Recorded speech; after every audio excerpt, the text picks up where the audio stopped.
Good evening and welcome. I'm Sheila Balgobin and I am the Dream Decipherer. Deep in dreams so you can sleep sound and dream deep.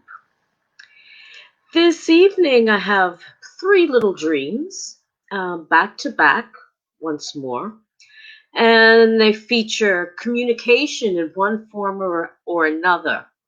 So let's start with dream number one. Very short dream, one line. And the dreamer reports that he had received a phone call confirming that an initiation of some kind was going to go ahead. And that's it. The next dream features a martial arts master that the dreamer encountered when he got to a training academy. And when he got there, the master that he was supposed to meet was having a bit of a dust up with another martial arts master.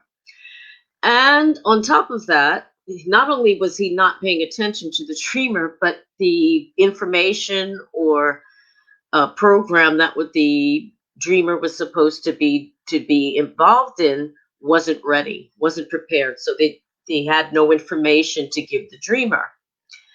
At this point, the dreamer stated that he politely reminded the master that his time was precious, that he worked full time, and really did wanted to help, but couldn't afford to have his time wasted. And that's the end of dream two. Dream three, the dreamer has gone somewhere or other with one of his children, his oldest child, and suddenly realized that they had been separated somehow. Maybe they were in a crowd, doesn't state. But the dreamer went back to his car, and the child was waiting there for him. And he was not only glad to see his child, but happy to know that they were on the same wavelength, so to speak. And there ends the third dream. Now, like I said, these are very short dreams, but dreams are very compact when it comes to transmitting information. So let's see what these three little dreams have to say about what's going on, possibly for the dreamer. In the first dream, communication was at a distance. It was by phone. So there's an assumption that there was at least some distance between the two parties speaking, the dreamer and the person who called. Now, this call was about an initiation that was supposed to be going forward, but initiation into or for what? There's no answer. But the fact that it's some kind of initiation implies some kind of ritual or ceremony, perhaps something that's secret, but certainly a kind of ritualized behavior. But we'll come back to that in a little bit. In the second dream, the master had requested the presence of the dreamer at an academy for some kind of activity. Was it to train? Was it to perform? Was it to teach? Doesn't say. But nevertheless, the dreamer arrives, is ready to do whatever it was that was required of him, but a dispute between the two masters of the group prevented that from happening. And in fact, the master that had requested the dreamer to be present did not prepare whatever material or information that he needed to have to do whatever was required. So the dreamer naturally would probably a bit peeved about all of that, having gotten to this place and then find out that totally unprepared for him to be there, and kind of reminded the master that time is precious and please don't waste mine because I have a job. But there's an implication there that even though that the dreamer was showed willingness to help out with whatever this particular task was, he was basically setting up or maintaining his boundaries, and demanding that his time be respected. Fair enough. Now, the communication in this dream, as opposed to the first one, is actually face to face rather than by at a distance by phone. Now, moving on to the third dream, there is a different kind of communication going on here. The dreamer is out with his oldest child, and somehow they become separated. Maybe they were in a crowded place. There's no indication as to where the dreamer actually was. Now, the car, they found one another. The dreamer decided to go back to the car and found his child there. There's something about cars here. Cars represent movement. Cars can represent, or vehicles in general can represent the movement of in our lives or throughout our lives. So sometimes we're driving or being driven, which means that we're not in control. If we're driving the car, we're in control of it.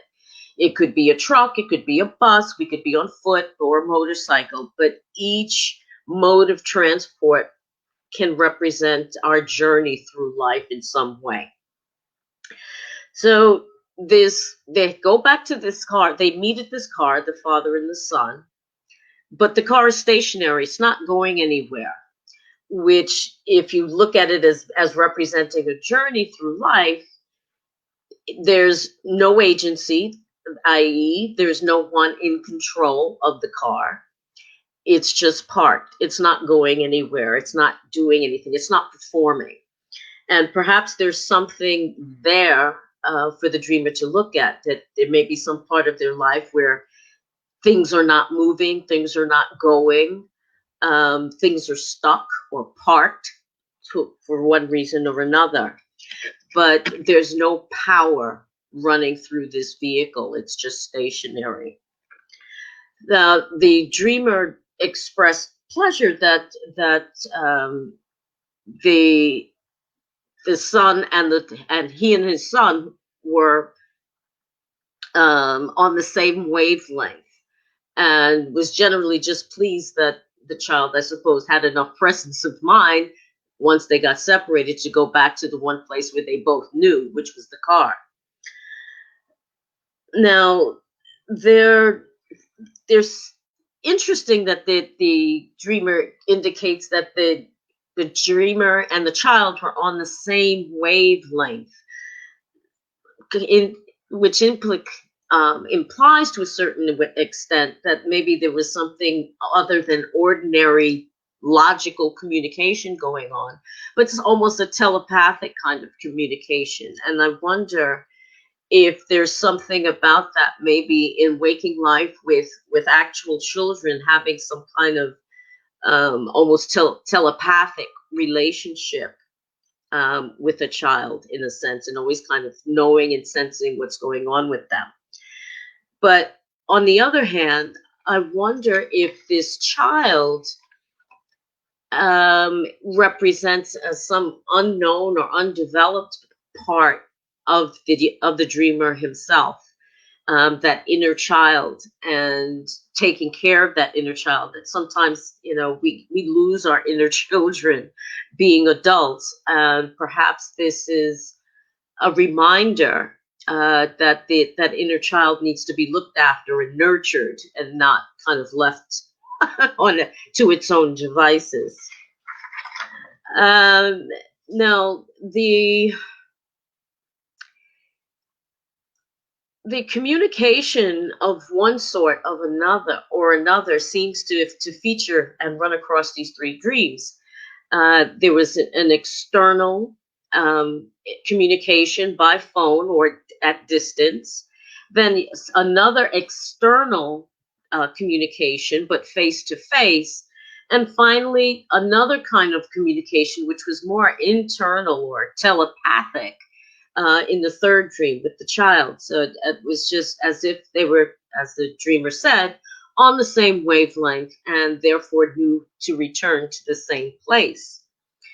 And I wonder for the dreamer if there is something about recapturing a part of himself as represented by this child, maybe an unknown or undeveloped or unacknowledged part of himself that has been found again and reclaimed, so that it could be a physical child that maybe that has been had some distance between them and come together again.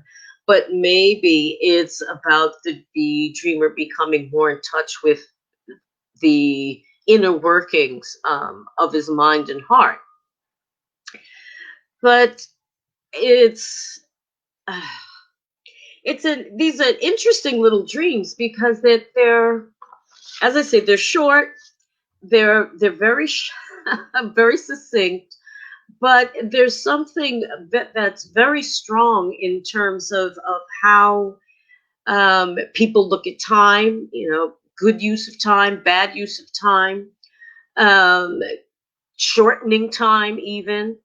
I mean, you get a phone call, it's usually because something is urgent and quick and needs to be communicated right away. So that was the first dream. The second dream, there was miscommunication in that the master did not communicate information that the dreamer needed to do whatever, carry out whatever task was being requested, because he was busy doing something else and therefore wasted the dreamer's time. And maybe there's something for the dreamer to consider where there may be areas in his waking life that he feels that his time is being wasted in some way or not being put to best use. It's interesting at this point that he mentions work. And I wonder if, for the dreamer, if there's something going on with regard to, in waking life, to work related issues. And I mean, a lot of people are working from home, mostly by choice, sometimes not. And people are developing cabin fever. So I wonder if there may be something about that that may be in play here. You know, wanted to get out of the house and go to this event, and then to find out that the event isn't happening or something's not happening as it should. So there may be this conflict between, you know, using that time for a leisure activity, but finding that time wasted, so he doesn't get leisure nor get good use of his time. So there may be something there as well. But there's definitely a theme of communication running through these three dreams, and that begs the question, at least for me, is whether there is clear and complete communication going on between the dreamer and others, whether it be family members, colleagues, etc. There seems to be miscommunication, bad communication, no communication, or in an ideal situation, complete communication where you're just on the same wavelength as someone else. So there's a number of things for the dreamer to think about in connection to these three dreams, and we'll find out eventually, I suppose, what that may result in terms of how it will move the dreamer forward. So there you have it, three little dreams, which tying together initiations and lost children and time wasting. Thank you so much for watching and listening. Have a wonderful evening and rest of the week, and I'll see you again soon. Take care. Bye-bye.